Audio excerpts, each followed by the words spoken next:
Short time ago, I even couldn't leave the home. Everything started 2 months ago when I went to work to Elon Moreh to earn a living as a regular person.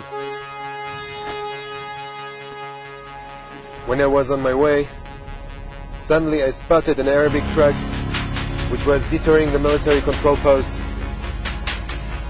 speeding up towards me. When I've seen that I was in life danger, I decided to do something about it.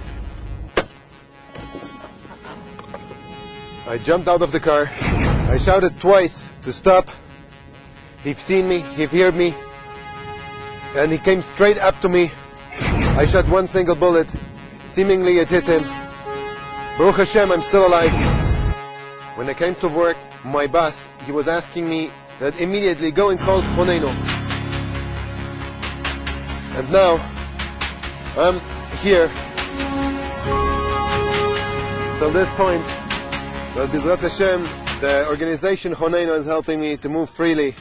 The security situation in Israel, especially in Judea, Samaria, is such that many citizens and soldiers find themselves in a position where they are forced to defend themselves, including opening fire with legal arms that they possess. And unfortunately, because of pressure from anti-Israeli organizations, the situation is reversed. And too often, these innocent citizens or soldiers are arrested and face trial. Therefore, it's very important that they get immediate legal representation so that they know how to respond.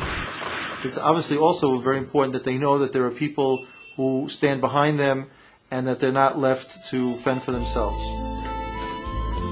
At this time, the court has accepted Elitzur's version of the events and released him to house arrest, but he could still be sentenced for up to 20 years of imprisonment. In spite of all of this, he is alive and healthy. Not everyone is that lucky. Erez checkpoint. A suspected suicide bomber refuses to lift his shirt for inspection. Kfir Ochayun, the shift commander, forces him to submit to inspection at gunpoint. An observer from one of the international organizations notices and lodges a protest with Kfir's commanders. These in turn register an official reprimand regarding Kfir's conduct and threaten to open an investigation against him. In conversation with his father, Kfir mentions that he is afraid of the legal complications. 2 days later, in the same place, soldiers hesitated to impose a search on the suspected suicide bomber, with tragic results.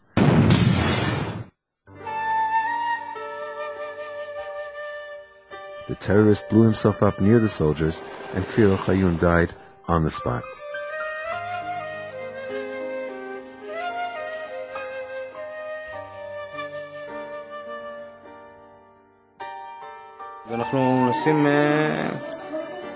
We try to support each other, but this is bigger than us.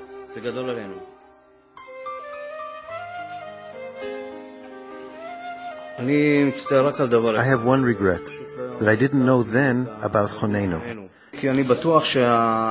Because I am positive that the incident 2 days previously had a very profound effect on Kfir. He lost self-confidence, no doubt about it, as did the other soldiers with him.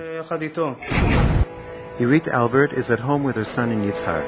She perceives an Arab coming up from the nearby valley and circling their home. She calls her husband, the civilian security officer on behalf of the IDF. I got to this point, I see the terrorist attempt entry to the house. In this situation, the most normal react that we expect is to shoot in order to protect his family life and his own life. I shot once at his feet and went in pursuit.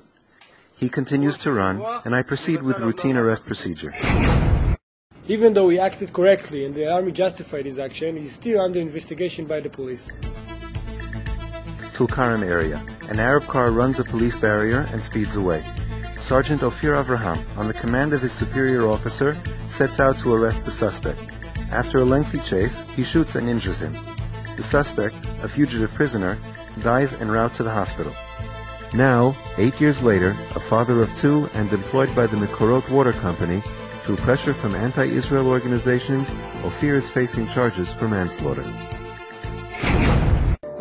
I would advise soldiers to be very cautious and not to shoot, to not fulfill their role, and to be prepared with 2 good lawyers.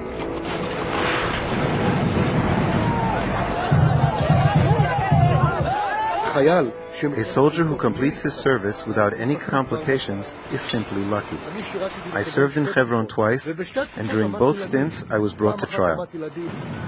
Once because I chased a young boy who was throwing stones at former President Herzog of blessed memory. The second time, as brigade commander, I was tried because I gave chase by helicopter after a terrorist throwing Molotov cocktails. The risk of a soldier or officer getting into trouble increases in proportion to his commitment to fulfilling his role.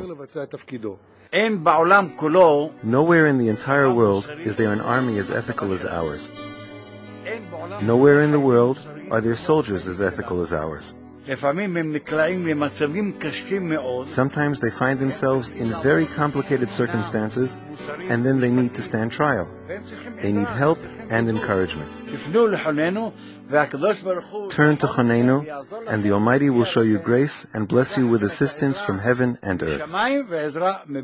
Of the thousands of cases referred to us, these are regular people, soldiers and civilians, who live and work normally until one day they happen into a crisis that turns them into a population segment of the neediest in Israel today. To continue our work, we need your support. It is a great mitzvah to assist and support Chonenu. It is also a great mitzvah to donate even from Maaser Tzedakah money. There is no charity greater than this. There is no cry that pierces the heavens like the cry of the prisoner. Help us to help them, to stay alive and to remain free.